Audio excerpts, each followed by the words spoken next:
Bom dia a todas e todos novamente. Agora, oficialmente, para começar a nossa aula magna. É com muita alegria que a comunidade acadêmica da PUC São Paulo e o Centro Acadêmico 22 de Agosto, Gestão Alvorecer, recebem a excelentíssima ministra do Supremo Tribunal Federal, Carmen Lúcia. Para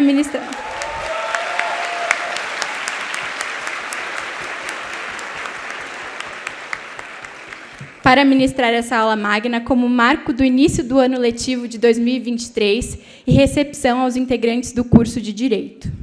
Em um momento histórico em que enfrentamos grave violação à nossa Constituição Federal e atos de ataque contra a nossa democracia, nos sentimos honrados em receber Vossa Excelência, responsável diariamente por proteger nossa Carta Magna. Em nome da PUC São Paulo, agradeço por ter aceitado o nosso convite, cuja presença muito nos honra. Agradeço também a presença da excelentíssima vice-reitora, professora doutora Ângela Bambila Lessa, graduada em Língua e Literaturas Inglesas pela PUC São Paulo, mestre e doutora em Linguística Aplicada e Estudos da Linguagem pela mesma universidade e pós-doutora em Estudos Linguísticos pela Unicamp.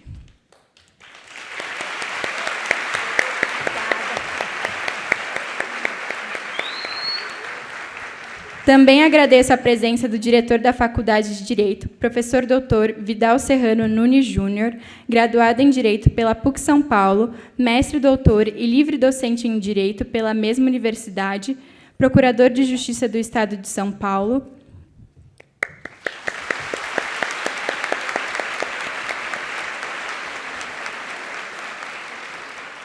E presente também a presidente do Centro Acadêmico 22 de Agosto, Isabela Ribas.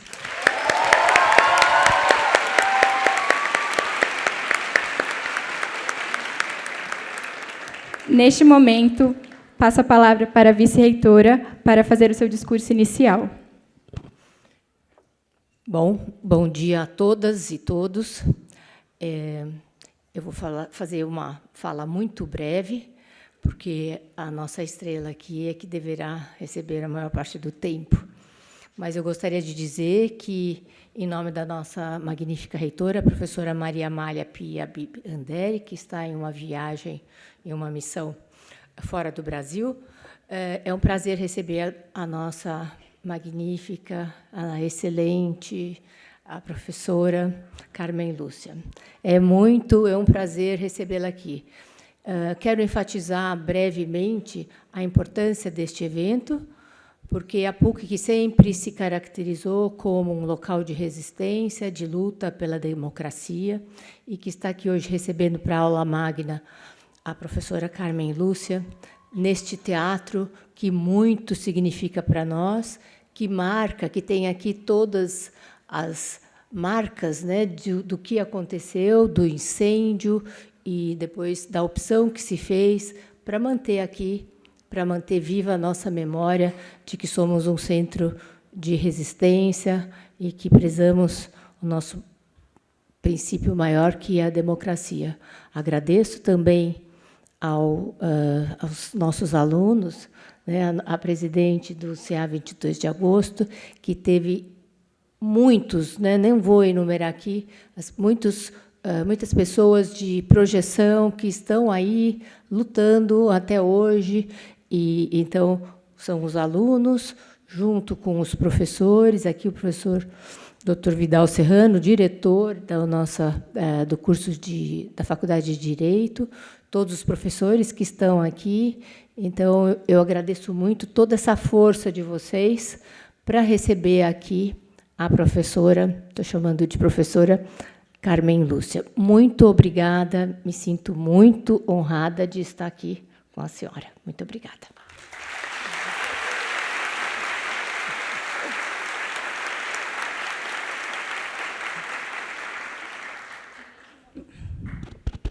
Neste momento, passo a palavra para o professor doutor Vidal Serrano. Bom dia a todos. É uma satisfação enorme participar desse evento, né, e dizer que ele tem também um aspecto simbólico muito enfático, muito forte. A professora Carmen Lúcia, quer dizer, como ministra do Supremo Tribunal Federal, funciona como a guardiã da Constituição Federal. E, nesse momento em que o Brasil atravessa um período de turbulência, vamos dizer assim, é fundamental lembrar o papel do Supremo Tribunal Federal. Mais do que lembrar o papel do Supremo Tribunal Federal, é marcar, quer dizer, o papel que foi efetivamente exercido pelo Supremo nessa quadra da história brasileira. Se o Supremo Tribunal Federal não tivesse ministros corajosos e independentes, como tem hoje, certamente a história do Brasil teria trilhado um rumo de todo inesperado. E a professora Carmen Lúcia, além de tudo, tem uma conexão muito grande com a PUC de São Paulo. Em primeiro lugar, porque ela fez graduação e é professora da PUC de Minas, nossa irmã, né? Segundo lugar, porque ela sempre esteve junto, eu assisti várias palestras dela aqui na PUC de São Paulo, quando estudante, depois quando pós-graduando, enfim, quer dizer, tem uma conexão muito grande aqui com a nossa universidade, né? Falávamos da amizade dela com o professor Geraldo Taliba, que foi diretor da faculdade, depois reitor aqui da universidade, com o professor Celso Antônio e com vários outros que formaram aqui a nossa PUC de São Paulo, né? Então, essa palestra hoje, inaugurando o ano letivo, quer dizer, com uma ministra puquiana, né? Perdoe, e mais do que isso, quer dizer, né? Que exerce hoje um papel fundamental na República, para nós é motivo de gáudia, e, nesse ponto, eu agradeço muito o Centro Acadêmico 22 de Agosto pela iniciativa, e agradeço mais ainda a nossa querida ministra, a professora Carmen Lúcia, por estar aqui hoje. Obrigado, professora.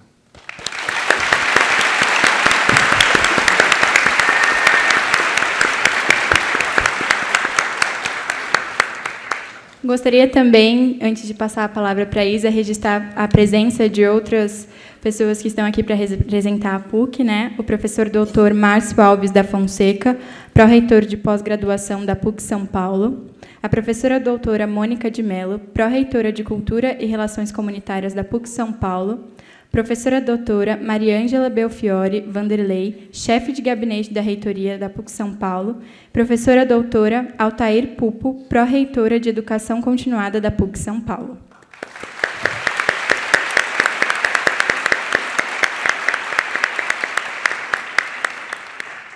Agora passo a palavra para a presidente do Centro Acadêmico 22 de Agosto, Isabela Ribas.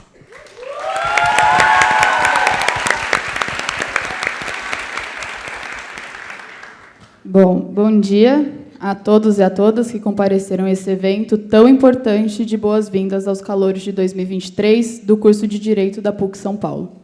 Momento este muito especial que recebemos em nossa casa a Sua Excelência Ministra Carmen Lúcia, que temos a honra de dizer que veio à PUC a convite do Centro Acadêmico 22 de Agosto.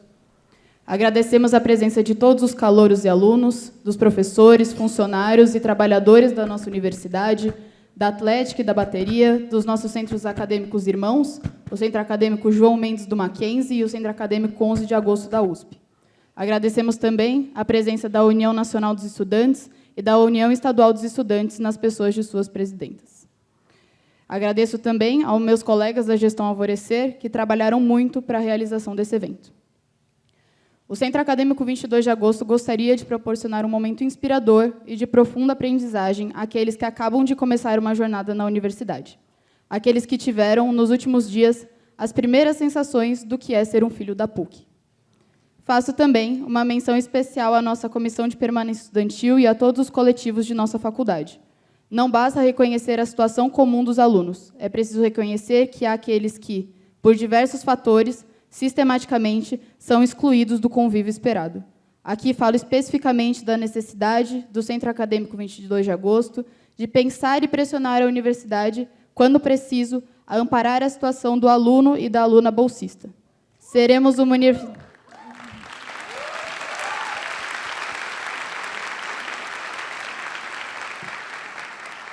Apenas seremos uma universidade verdadeiramente democrática quando todas e todos puderem entrar e permanecer na PUC.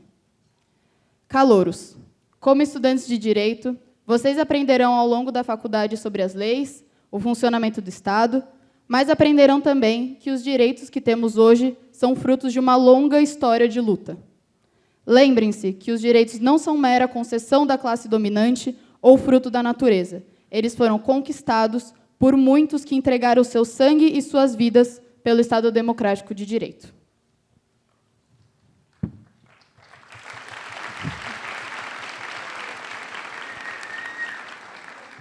É preciso ser dito que esse lugar, o Tuca, foi palco dessa luta pelos direitos durante a ditadura militar, momento sombrio da história brasileira que levou, cruelmente, 5 puquianos durante os anos de chumbo.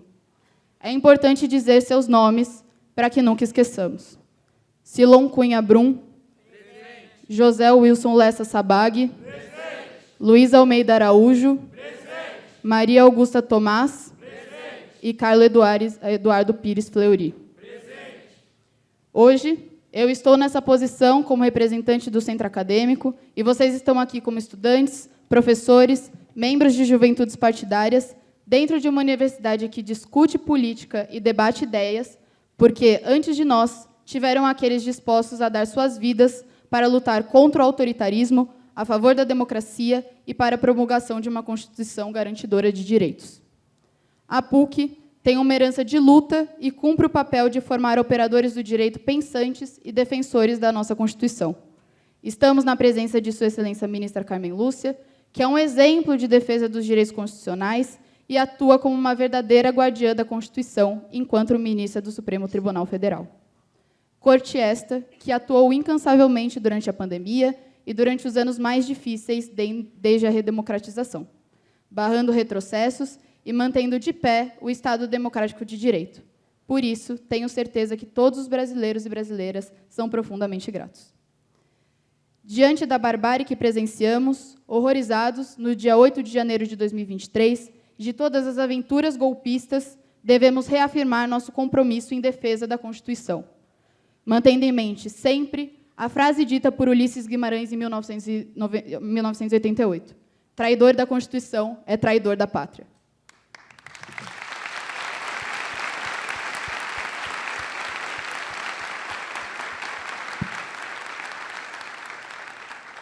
Permaneceremos alertas e vigilantes.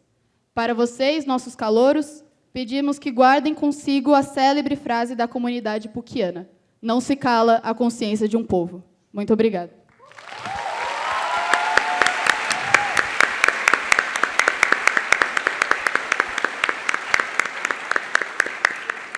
Nas ruas, nas praças, quem disse que sumiu? Aqui está presente o movimento estudantil. Nas ruas, nas praças, quem disse que sumiu? Aqui está presente o movimento estudantil.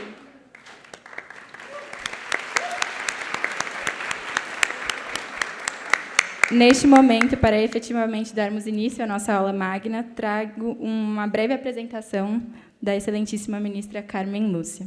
Graduada pela Pontifícia Universidade Católica de Minas Gerais, mestre em Direito Constitucional pela Universidade Federal de Minas Gerais, livre docente de Direito Constitucional na Pontifícia Universidade Católica de Minas Gerais, além de coordenadora do Núcleo de Direito Constitucional, foi procuradora do Estado de Minas Gerais. Em 2006, foi indicada pelo presidente Luiz Inácio Lula da Silva ao cargo de ministra do Supremo Tribunal Federal, tornando-se a segunda mulher a ocupar essa vaga.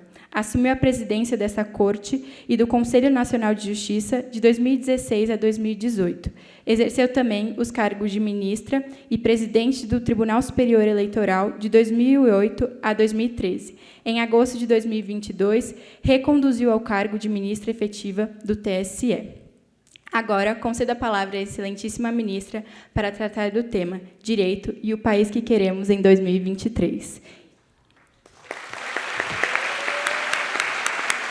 E convido os membros da mesa a tomarem o seu lugar na plateia. Deixa os meninos aqui. Fique à vontade, ministra. Bom dia a todos que aqui estão presentes. Quero que as minhas palavras primeiras sejam de agradecimento aos organizadores deste encontro e queria dizer para todos e em nome de todos, Isabela, que isto não é retórica. Eu me sinto realmente muito honrada de estar aqui com todos vocês nesta manhã. E mais ainda porque sei do compromisso dos estudantes de direito em geral, dos estudantes de direito da PUC, de uma história que é uma história realmente de luta pela democracia. Portanto, eu sempre digo, quando eu entro na PUC, sendo filha da PUC, como já foi anunciada, que me lembra os versos de Fernando Pessoa. Dizem que há mundo lá fora que nem sonhos eu vi, mas que me importa todo mundo, meu mundo todo está aqui. O meu mundo é muito a PUC de Minas, mas é a PUC de qualquer lugar que eu chegue, porque eu me sinto em casa. Exatamente como sei que agora, quando a Isabela chamou o nome daqueles que tanto lutaram pela democracia, e vocês responderam presente, eu tenho certeza que continuamos todos nós, quando se fala em democracia, presente. Estamos todos juntos e presentes na busca do Brasil que nós queremos, um Brasil democrático para todos. Somos todos nós que temos, acho que ainda é um privilégio, apesar de todo o contorno pesado da palavra privilégio, mas é um privilégio ainda, porque, como a Isabela acaba de dizer, muitos até ingressam e nem conseguem chegar ao final dos cursos, como a gente quer que todo mundo que tenha vocação ingresse e possa ser presente e dar a sua presença na sua história pessoal, na história de sua comunidade, na história do Brasil, na história dos direitos. Portanto, eu quero agradecer e que vejam neste agradecimento verdadeiramente a minha honra de poder estar aqui para essa prosa, ainda que breve, sobre direito e o povo brasileiro, neste momento, 2023, que Brasil queremos. Eu queria fazer as minhas observações em 3 itens, basicamente. Que país tivemos? Ou que país poderíamos ter tido? Que país temos hoje, 2023, se sabemos isso? E que país queremos? Que país podemos, então, construir? Porque, sem saber o que veio antes, sem saber a quantas andamos agora, isto vale do ponto de vista pessoal, ou do ponto de vista social, ou do ponto de vista político. Fica difícil, e eu sempre digo que eu tenho um problema com Freud, porque Freud explica, mas não dá jeito. E eu estou numa idade na vida, uma mulher quase centenária que sou nessa altura, de ter que dar jeito nas coisas, porque tenho pressa em que as coisas tomem um jeito. E não é jeitinho, é jeito. Acho que, portanto, é preciso que a gente explique, sim, só não fique só na explicação. Mas, por isso, eu quero partir de a gente conversar um pouco sobre que país que nós fomos, que Brasil foi esse, que nos ensinaram muitas vezes, ou a maioria das vezes, se não a quase totalidade, um Brasil oficial que não retratava a vida da gente, não retrata o que somos hoje. E, portanto, para a gente perguntar o que seremos, ou o que podemos e devemos construir ou inventar, nós precisamos desse olhar, sem que ele, de alguma forma, nos algeme a um passado, mas que ele, pelo menos, nos dê um caminho de como chegamos até aqui. E eu digo isso com muita tranquilidade quando falo para a comunidade jurídica, muito mais o estudante de direito, porque, bem lembrou agora a Isabela, é preciso que a gente saiba como construir este país a partir dos nossos compromissos. Compromissos históricos, de um passado, que precisa mesmo de ser lembrado, para apenas não repetir, não é para, de alguma forma, nos estancar na estrada, mas é preciso que a gente saiba quem fomos e como chegamos até aqui. Eu sou de uma geração que, no ensino, que hoje é chamado de fundamental, que era ensino primário, nos fazia decorar poesias que diziam que nós somos o resultado de 3 raças tristes. E era um poema, e um poema meio tido como sociologicamente explicável do Brasil. Precisei de crescer para começar a entender que não é fato. Isto era só um poema mesmo. Não somos o resultado de 3 raças tristes. Os indígenas não eram tristes. Os indígenas são festivos, coloridos. Eles tinham um projeto que o Darcy Ribeiro chamava quase utópico como base da estrutura brasileira, porque Kaapó, se a gente pegar apenas esta palavra, é natureza, povo da natureza, vivente com a natureza. Portanto, era alguém que achava que nós poderíamos fazer do trabalho a arte, e a arte ser trabalhada para que a gente viva em paz. A cosmovisão era de um mundo de felicidades. E isto não é rousseauiano, isto é um dado da realidade. E quando os portugueses aqui chegaram, acharam indígenas que viviam em paz, com as suas etnias, com as suas diferenças, mas em tabas que, às vezes, tinham, numa única maloca, 600 pessoas, com diferenças, mas com respeito. Se eu for pegar os africanos, não são tristes, eles são festivos, coloridos, as suas roupas são lindas, os seus cânticos são cânticos de muita louvação. Os portugueses são melancólicos, mas não são um povo triste. Nós somos o resultado de 3 raças entristecidas pela ação de poderosos que nunca pensaram além de si mesmos. E é contra isto exatamente que nós, democraticamente, temos que raciocinar. Nós éramos um povo que tinha terra. Quando os portugueses aqui chegaram, eram aproximadamente 8 milhões de indígenas. E olha a luta permanente que temos ainda hoje. Nós temos, só agora, 2023, no Supremo Tribunal Federal, mais de 40 ações questionando os direitos dos indígenas. E eles lutando, e há poucos dias recebi 5 cacicas, e elas dizendo, o que nós queremos não é ser igual, senão na humanidade, porque nós queremos ser diferentes, porque queremos ser o que nós somos. Nós não queremos ser nem vestir como a senhora, nós queremos ser do jeito que a gente é. E temos que lutar por isso em 2023, e temos que estar juntos e olhar para isso em 2023, porque em 1500, portanto, quando o Brasil, como eu sempre digo, e agora os portugueses nem falam na descoberta do Brasil, o Brasil não estava encoberto, como é que ele foi descoberto? Para começo de conversa já tinha uma coisa errada por aí. Falava-se na Ilha Brasil no século XIII. Chegaram, dominaram e exploraram toda a natureza para submetê-la à vontade de alguém que era chamado de colonizador. E, bem lembrado sempre na nossa história, nós todos vimos isso, estudamos isso, memorizamos essas lições que nos foram postas, que há uma tristeza que seria um resultado de raças no Brasil. Não é fato. Nós somos um povo constituído sob um poder extremamente violento e que não atuava pensando no outro. E este é um aprendizado, como tudo na vida, se aprende. Este aprendizado de que o direito existe, a ideia de justiça, principalmente, existe, de um com o outro. Isoladamente, nós não precisamos discutir direito. Nós discutimos porque vivemos com o outro. Isto, portanto, para dizer que é importante sabermos que nós temos na nossa história o que o Ferreira Goulart dizia, não dizia só de nós brasileiros, dizia em relação a todos nós latino-americanos no seu poema Nós Latino-Americanos. Somos todos iguais. Não porque seja o mesmo o sangue que no corpo levamos, o que é o mesmo é o modo como derramamos.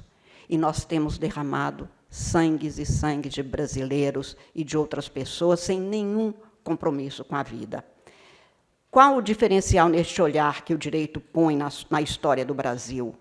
E o ano que vem, 25 de março de 2024, nós comemoraremos, ou vamos refletir e vamos trabalhar sobre os 200 anos da independência constitucional brasileira. É preciso que nós, do direito, tenhamos este olhar desses 200 anos. Porque, eu dizia há pouco, para a vice-reitora Ângela, para o nosso diretor, para a presidente do DA, nós podemos reclamar de muita coisa do Brasil, do direito constitucional, que nós fomos capazes de construir, não. De aplicar ou de não aplicar, é que nós temos que reclamar e reivindicar que se aplique. E é esta a nossa luta pela democracia no Brasil. Constituição presente, exatamente como todo brasileiro há de ser, eu brasileiro presente. Esta é a ideia que nós precisamos de pôr no olhar que a gente tem que fazer sobre o nosso passado. Um passado que foi capaz, por isso vamos comemorar 200 anos da independência constitucional, o ano que vem, a primeira Constituição, a Carta de Lei de 25 de março de 1824, uma vez que o grito às margens plácidas do Ipiranga foi uma independência formal, porque quem seria o nosso rei se tornou nosso imperador, mas era o mesmo grupo, as mesmas pessoas, tanto que, há 200 anos atrás, 1823, quando os brasileiros da Assembleia Constituinte, convocada pelo imperador Dom Pedro I, resolveram lutar pelos direitos dos brasileiros, ela, em novembro, foi fechada. E aí ele constituiu um grupo para fazer uma Constituição para o Brasil, protegendo os direitos que não eram necessariamente dos brasileiros. Ali começava uma triste saga sobre a qual nós, do direito, temos que prestar atenção e contar para os que não são da comunidade jurídica. É que, naquele século XVI, desde o século XVI, estávamos no século XIX, Camões tinha escrito: leis em favor do rei se estabelecem, as em favor do povo só perecem. Continuava isto quando se começou a ter um constitucionalismo no Brasil. A despeito de ser uma carta de lei outorgada em 1824, era uma Constituição de ótimo valor jurídico. Se tivesse sido aplicada, e eu faço aqui um parêntese já para falar do presente, eu sempre digo que, se o Brasil cumprir a Constituição, principalmente, se o Brasil cumprir os títulos 1 e 2 da Constituição, o Brasil corre o sério risco de cair numa democracia, para sempre. Porque, cumprindo-se essa parte, nós teremos, efetivamente, não apenas o Estado estruturado segundo os princípios da democracia, nós teremos uma sociedade vivendo em democracia, que é o que se pretende. E, neste sentido, não tenho nenhuma dúvida, eu sempre digo para os meus alunos, digo para todos os estudantes, porque vocês é que são o presente e o futuro. É bom andar com a Constituição, convém. Convém, esse é um livrinho, como dizia Milton Campos, um livro muito bom. Um livro que te garante os direitos, e eu canso de contar, já contei isso milhares de vezes, uma vez em que dava aula na PUC à noite, hoje eu dou aula de manhã, mas dava aula na PUC à noite. A circunstância de você saber que tem direitos muda a sua relação com o outro. E essa foi uma mudança que a Constituição de 88 trouxe, verdadeiramente. Eu dava aula à noite, então eu saía, evidentemente, eu ando com a Constituição, porque eu vivo dela. Como professora, como advogada foi da área, como juíza nem se fala. Então, eu ando com uma para cima e para baixo, o tempo todo. E tinha uma blitz na saída da PUC, e, então, eu desci com a Constituição na mão, porque eu não sei por que estão me parando, mas, por via das dúvidas, já saio de Constituição na mão. E aí o guarda vem de lá, e eu, né, Constituição tranquila, bem na frente, para ele saber que eu sei dos meus direitos. Ele falou: o que foi, dona? Eu não sei, eu que te pergunto, o senhor que me parou. Ele disse: olha aqui, mulher já é encrenca, mulher com Constituição, pode seguir, pode seguir. Não quero nem saber. Ou seja, do não saber o direito, porque não se reivindica direito que não se conhece, que a gente diz sempre que a relação daquele que sabe que tem direitos muda uma sociedade. O professor Dalmo Dallari contava para nós, no doutorado, que, na década de 60, ele chegou uma vez nos Estados Unidos e, na frente de um jornaleiro, uma pessoa que, enfim, ia comprar, um consumidor, estava falando mal dos Estados Unidos contra o Vietnã, período da guerra dos Estados Unidos contra o Vietnã. E que o jornaleiro não teve dúvida, na frente do professor Dalmo, que é alguém insuspeito para se surpreender com esse tipo de atitude, mas se surpreendeu. O jornaleiro deu a volta, chamou o guarda da esquina, disse: está violando os meus direitos constitucionais à liberdade de expressão, porque eu estou me expressando e o consumidor está reclamando porque eu estou contra os Estados Unidos naquela guerra. Isto para dizer, portanto, que a circunstância de saber que tem direitos muda uma estrutura social. E é isso que nós queremos, que as pessoas saibam dos seus direitos e saibam que é no espaço democrático que ele pode exercer. Não se tinha essa estrutura, este modelo, na vigência das primeiras normas, das primeiras constituições, como se deu na Constituição de 1824, que, de toda sorte, representou a independência do Brasil como entidade soberana, segundo um direito posto por ele mesmo e para os seus. O Brasil que nós tínhamos, no entanto, não mudou. A escravatura não acabou naquele momento, a Constituição Brasileira de 1824 é a primeira a tratar da igualdade e, no entanto, manteve a estrutura escravocrata até o final do século XIX, sendo que ainda falamos hoje, de forma equivocada, até em faculdade de Direito, do trabalho escravo, o que é uma antinomia total. Ou é trabalho, que é um valor constitucionalmente assegurado, ou é escravidão, o que é um crime. Trabalho escravo é algo que nem nós do direito não conseguimos nem entender. Mas se fala ainda hoje de trabalho escravo, acontecendo a escravidão com essa sutil referência a um valor maior, que é o do próprio trabalho. Portanto, nós temos aqui um Brasil constituído sob uma estrutura que não era nossa, e nem se diga que o Brasil não lutou pela independência, que essa independência foi um acordo feito. Qualquer pessoa que estude um pouco mais das lutas pela independência haverá de saber que elas aconteceram com força. Há pouco tempo foi publicado um trabalho, inclusive, sobre o modelo oficial de se comunicar a independência. Naquele dia, 7 de setembro de 1822, quem estava no exercício do poder era a dona Leopoldina, não era o imperador, que estava aqui em São Paulo, mas as mulheres eram invisibilizadas historicamente, e foram desde o processo da independência. Portanto, quando nós, mulheres, lutamos hoje pela igualdade humana, e é isso, somos todos humanos, temos todos igualmente os mesmos direitos, nesta condição de dignidade. Nós vamos ver que nós fomos invisibilizadas historicamente para ninguém nem falar sobre nós. Há pouco tempo, a autoridade me dizia, vocês ficaram invisíveis e silenciosas. Não, senhor doutor. Nós fomos invisibilizadas e fomos silenciadas. E estamos ainda hoje brigando por isso, como os negros, como os gays, como os indígenas, como os deficientes, como todos os que são distintos, por uma decisão de um grupo que acha que é melhor do que os outros e que, portanto, são humanos de primeira classe e nos deixam em outra categoria. Exatamente nesse ponto é que a estrutura que nós tivemos historicamente nos faz olhar com cuidados para trás, mas nos comprometermos mais com o presente e com o futuro para não repetirmos esses erros. Chegamos, e apenas para ficar da década de 80 para cá, o que somos, com uma grande luta que este teatro é tão representativo contra uma ditadura que nos amordaçava. Eu fiz prova de direito constitucional com o Congresso fechado em abril de 77, o que é algo que só quem sentiu, porque aí é um sentimento que a gente tem, uma emoção que a gente tem diante dessa circunstância, é capaz de descrever, talvez, um pouco daquilo que é o impacto disso.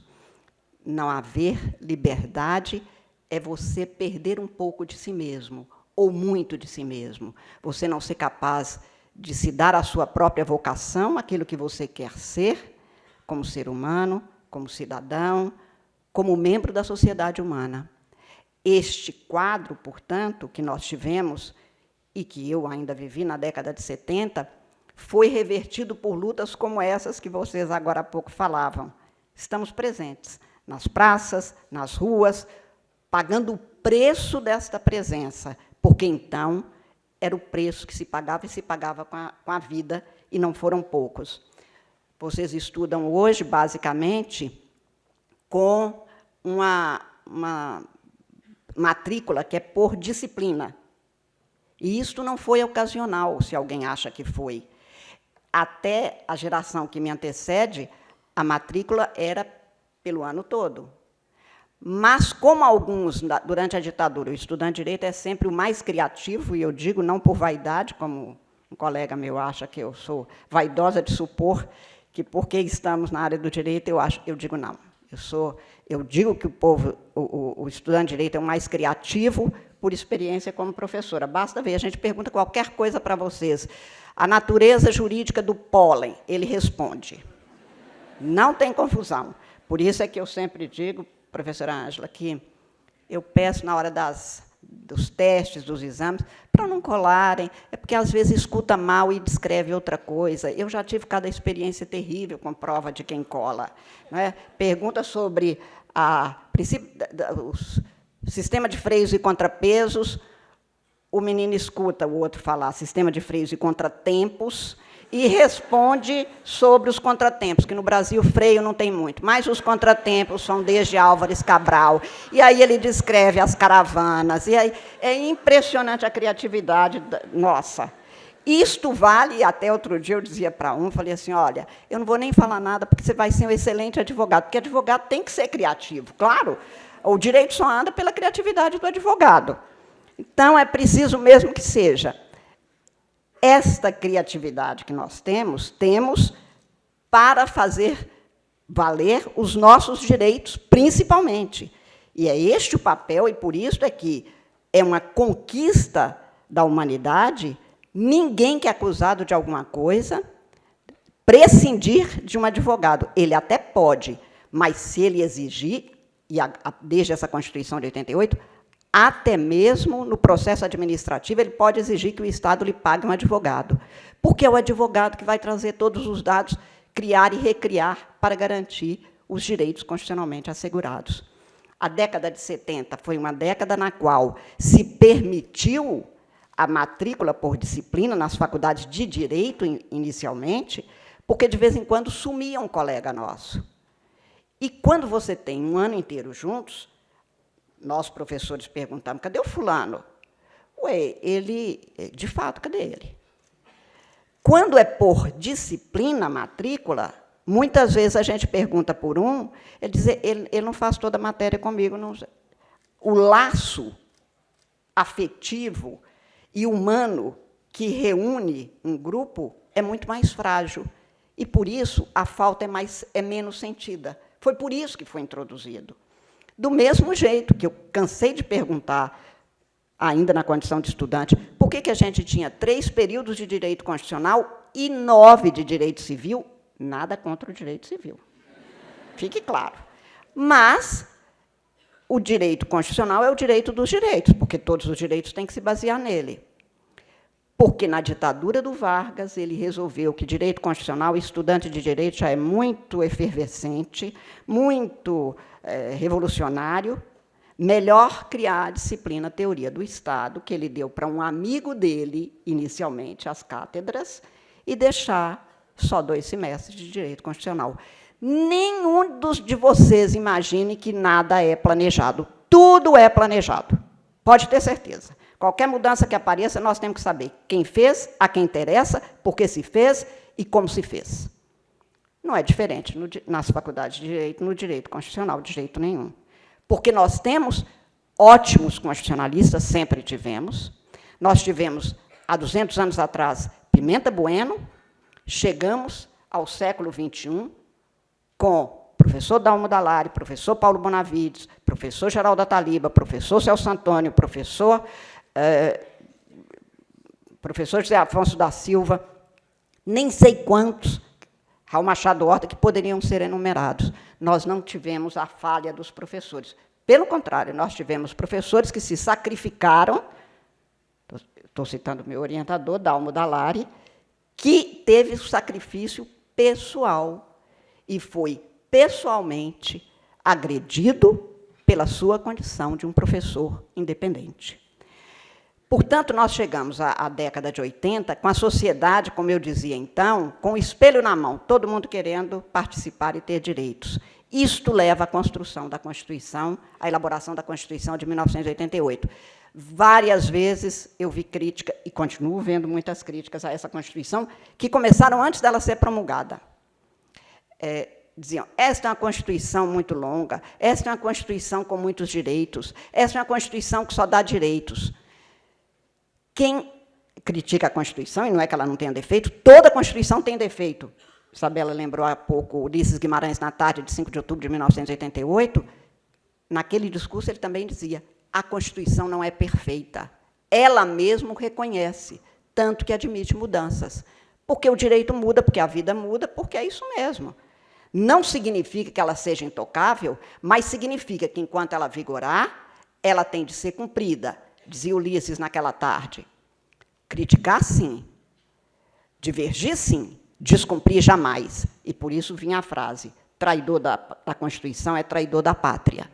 Por quê? Ela foi uma conquista do povo brasileiro para estabelecer uma democracia para o Brasil, uma democracia necessária para que a gente viva, e é muito bom que vocês tenham, especialmente os calouros, os outros, acho que, com o tempo, a gente vai fazendo disso uma segunda pele, mas que comecem a entender que nós não estamos falando de democracia do Estado nem em Brasília. Estamos falando de democracia na vida de cada um de nós. Vocês vão dizer depois, meu chefe é muito autoritário. O outro diz, pois o meu não, meu chefe é um democrata. É a sua vida. Eu canso de escutar, professor tal é muito autoritário. Ah, pois o meu não. Meu, tenho aula com fulano, fulano é muito democrata. A gente fala hoje até na moda democrática. Ou seja, você faz escolhas com um espaço de liberdade que permite que você cumpra sua vocação como ser humano. Da minha parte, e aí na condição mesmo de professora de direito, eu digo, eu não quero que vocês sejam ótimos advogados, ótimos promotores, ótimos juízes. Se forem, que bom, mas eu quero que vocês sejam homens e mulheres felizes. Quero que vocês se deem a oportunidade de viverem bem com vocês mesmos e com o outro. Não quero apenas adultos responsáveis, infelizes, precisando de remédio para dormir. Quero que nunca precisem de um remédio para dormir, porque seu sono é a realização de um cansaço por um dia que você trabalhou, para o seu benefício e para o benefício de todos. É isso que nós, professores, queremos de vocês e para vocês.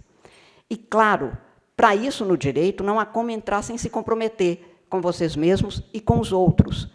Em geral, eu nem vou dizer juiz, aí eu falo de cátedra. Juiz infeliz, eu morro de medo.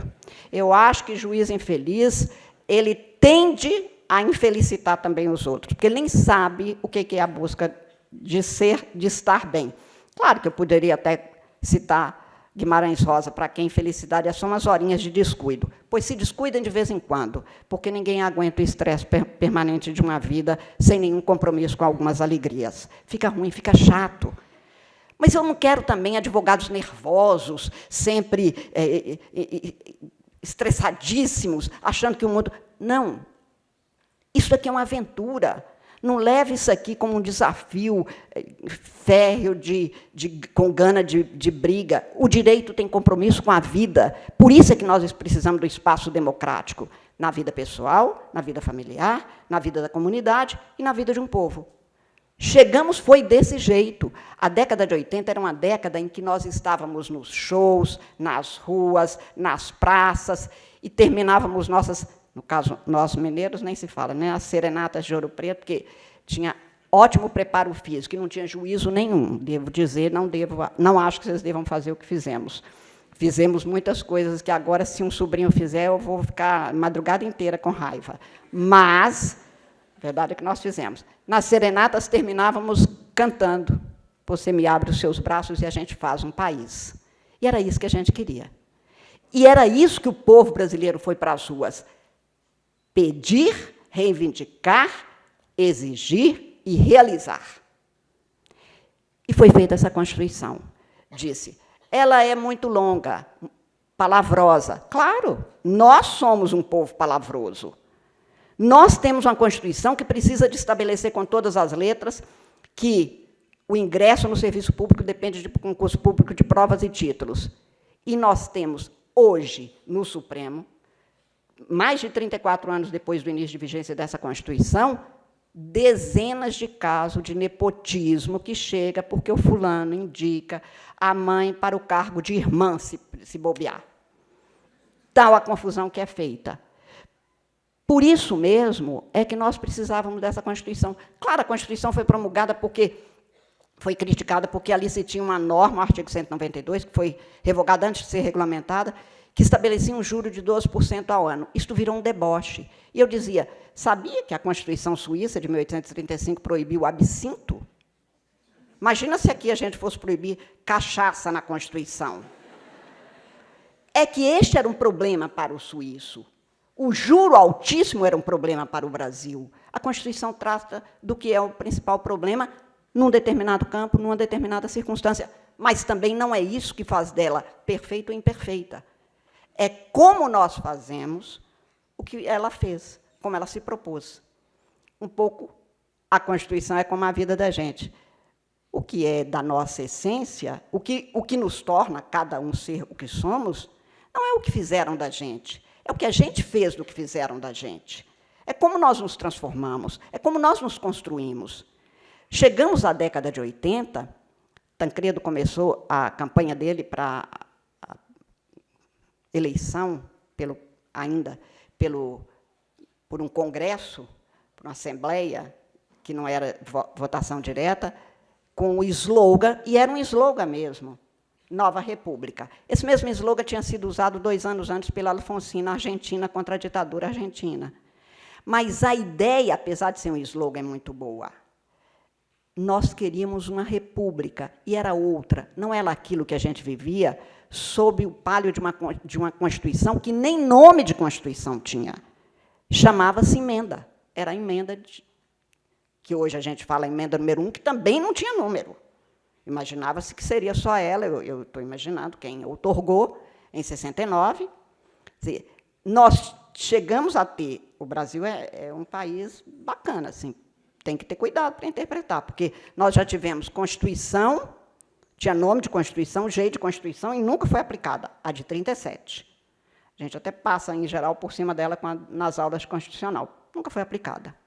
E tivemos uma que não tinha nome de Constituição, não tinha número, mas nós falamos na emenda número 1, aplicada como Constituição do Brasil.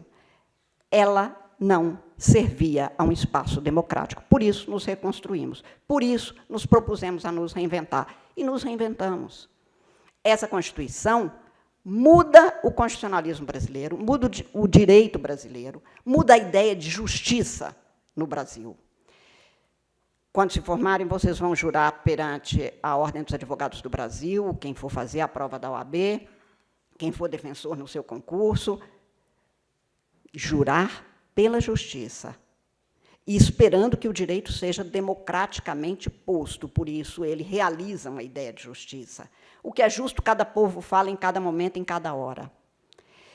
Portanto, o que nós temos hoje é um Brasil sob a égide da Constituição de 1988, e, sob o palio desta Constituição, nós temos uma democracia institucionalizada, a ser respeitada e a ser aprofundada na sociedade. E temos um título 1 dos princípios fundamentais que põe o ser humano à frente do Estado, e esta é a mudança maior que se tem. Todas as outras constituições que vigoraram no Brasil, ou que foram outorgadas, ainda as que não vigoraram, como a de 37, começava pelo Estado, estruturava o Estado, falava dos poderes do Estado. E a última coisa era o cuidado com os direitos fundamentais. Essa Constituição começa com o ser humano. Ela trata a República Federativa do Brasil, formada pela União Indissolúvel de Estado, Distrito Federal e Municípios, constitui-se em Estado democrático de direito. Eu tenho defendido que a democracia é direito fundamental de cada um de nós e de todos os brasileiros. É direito fundamental, porque sem ele eu não tenho como exercer os outros direitos. Do mesmo jeito que acho que, quando falamos em exercício das liberdades, eu estou falando da manifestação, que pode ser limitada. Não estou falando da liberdade, que é o pressuposto necessário para o exercício dos direitos. Quem não é livre não cogita de direito. E a liberdade é quase um sentimento que nós temos. Prende uma pessoa para ver se ela não tenta se soltar, mas prende o animal para ver se ele não tenta também se soltar. Por maior que seja a corrente ou a corda com que você prende, ele vai até esse limite, e ele tenta se soltar.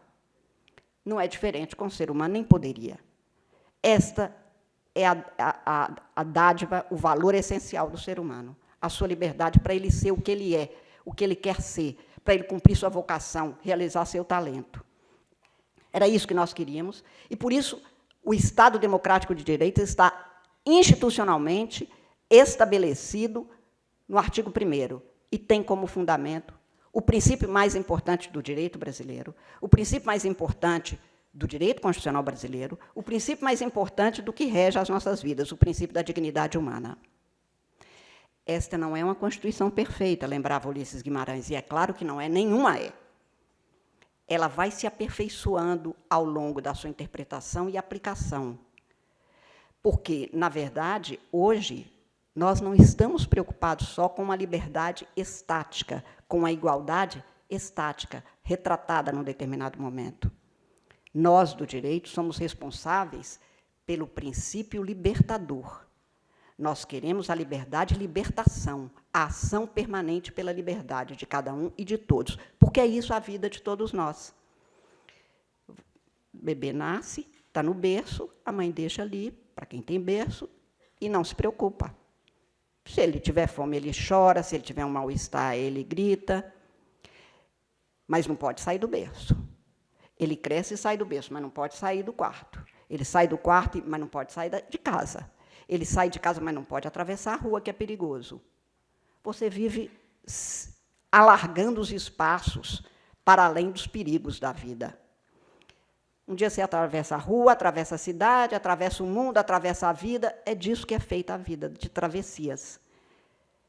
Num processo libertador. Portanto, hoje nós falamos no direito na libertação.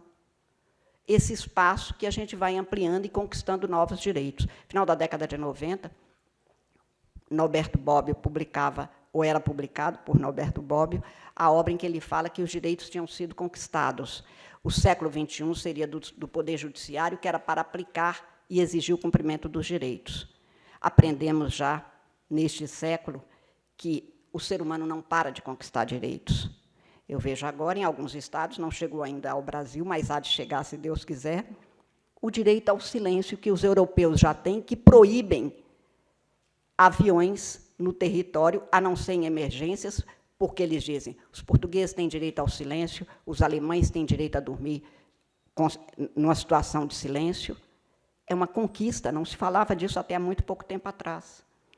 Essa conquista é permanente, é crescente. Nós elaboramos uma Constituição que permite este processo de libertação e de igualação. Apesar disso, e aí passo a última parte da minha fala, apesar disso, temos um povo de muitas humanidades.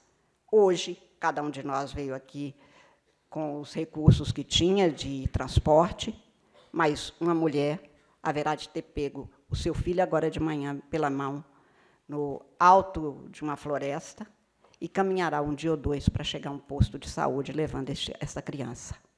Somos um povo de muitas humanidades e também de muitas enormes desumanidades. E este é o maior compromisso que nós, da comunidade jurídica, temos. Saber que a dignidade não é só de cada um de nós aqui. A dignidade é princípio da humanidade e que nós temos de trabalhar permanentemente pela igualação, porque há muitos que são igualmente, formalmente, na mesma situação, mas que somos desigualados, porque não temos as mesmas oportunidades, porque quem tem fome, e é impossível cogitar de alguém ter fome num país com a extensão territorial, com água que nós temos e com as condições de produzir comida que nós temos, e não nos indignarmos com isso. Esta condição de desumanidades que ainda temos é o maior compromisso e o maior desafio que nós temos no Brasil. Nós temos um excelente direito positivado, posto à observância. Nós temos uma Constituição num período que, principalmente vocês mais jovens, recebem como um desafio muito grande, inédito. Deve ser o primeiro momento na história em que nós temos perguntas inéditas sem respostas prontas. A inteligência artificial chega na esteira dessas tecnologias que põe um outro nível de questionamento, porque até aqui, ou até há muito pouco tempo, 10 anos talvez, queria se colonizar e explorar e mudar as condições externas para dominar alguém. E agora, com essas tecnologias, se pretende o domínio interno do ser humano para dominá-lo.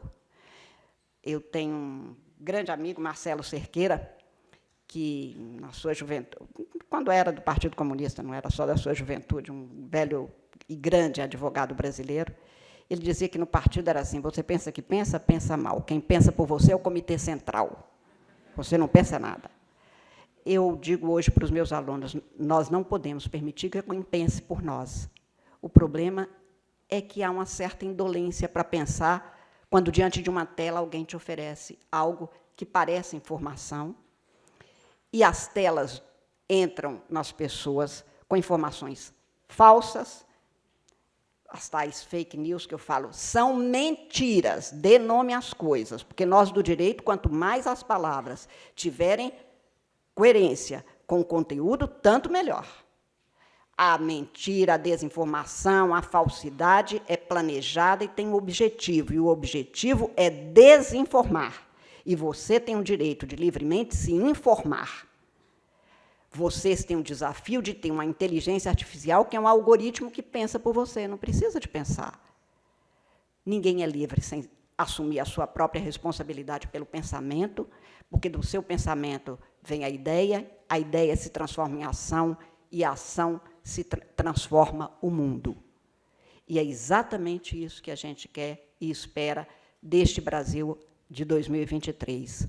Que todos os brasileiros tenham oportunidade de receber informação precisa, com condições de se posicionar diante do que quer para si e para os outros, e que, portanto, nos termos de um direito, já que estamos no Estado democrático de direito, o direito fundamental à democracia seja mantida, para que as pessoas tenham, no exercício da sua liberdade, na manifestação da sua liberdade, não na expressão como exercício criminoso, mas liberdade, expressão como manifestação da liberdade haverá de ser preservada.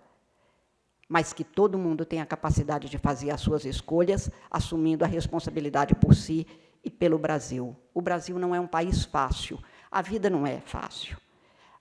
O Brasil é um país muito bom.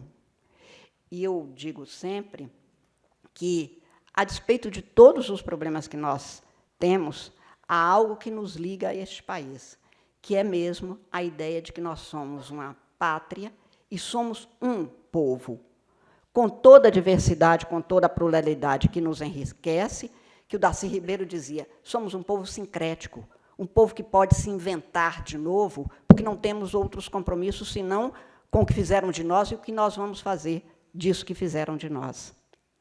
Portanto, apesar de todas as dificuldades, eu acho que não há nenhuma dúvida por parte de ninguém que o nosso compromisso é que a democracia prevaleça no Brasil, para que a gente seja capaz de se reconstruir e cumprir o inciso 1, que seja do artigo 3º da Constituição, que são objetivos da República. Obrigação, portanto, do Estado, mas direito e dever da sociedade. São objetivos, 1, construir uma sociedade livre, justa e solidária. O nosso compromisso é com essa construção, e não é só do poder público, é obrigatório, é dever nosso, servidores públicos, mas é um direito e dever de todo cidadão participar dessa construção.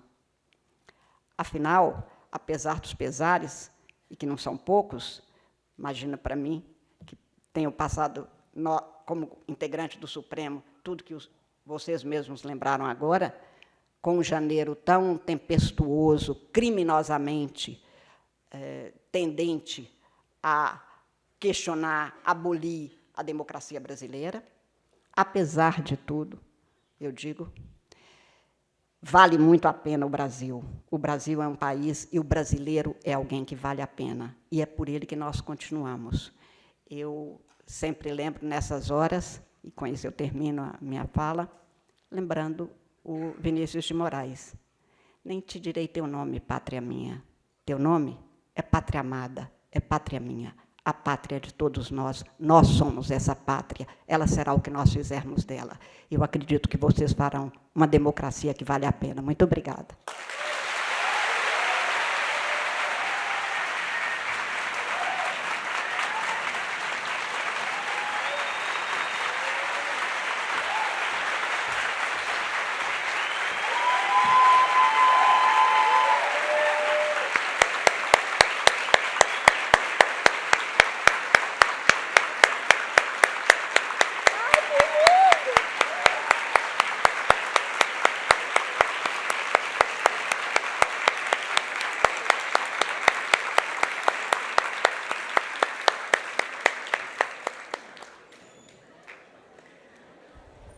Bom, eu gostaria de agradecer enormemente cada palavra da ministra, pessoalmente, como centro acadêmico. Pessoal que está saindo, eu queria dar alguns recadinhos importantes antes, então, quem puder esperar, eu agradeço muito, para a gente finalizar. Agradeço enormemente cada palavra da ministra, acho que me emocionou como estudante, como membro do centro acadêmico e, pessoalmente, acho que é uma forma maravilhosa de começar o ano, de dar aquele gás e a gente entender o que realmente importa, por que a gente está aqui, né, de rememorar o porquê nós somos estudantes de direito e por que nós queremos ser aplicadores do direito. Bom, em primeiro lugar, eu gostaria de agradecer também a presença da ministra do STJ, Regina Helena Costa. Salva de palmas para ela.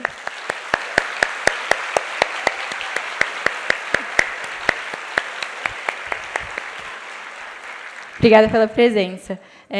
Novamente, eu não canso de agradecer à ministra, né, por cada palavra, por estar aqui hoje, e também dar alguns recadinhos para todo mundo.